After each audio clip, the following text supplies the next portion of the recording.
रामकृष्ण हरे. ऐका कलीचे महिमान, असत्याचे रिजले जन, पापा देती अनुमोदन, करीती हेळन संताचे. या कलियुगामध्ये काय होईल म्हणून महाराज सांगतात या कलियुगामध्ये, कारण सत्यच राहणार नाही.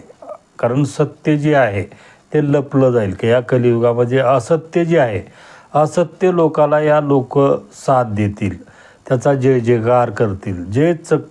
जे प्रामाणिक आहे, जे सत्य बागणार आहेत, त्याला लोक या जगामध्ये त्रास देतील. साधू असतील त्यांना जेलमध्ये घालण्याचा प्रयत्न करतील, त्यांना त्यांचं जीवन नकोसं असं वाटेल. आणि जे अधर्मानं चुकीचं वागणार आहेत, पाप करणार आहेत, त्या लोकाचा मात्र या जगामध्ये जय जयकार होईल.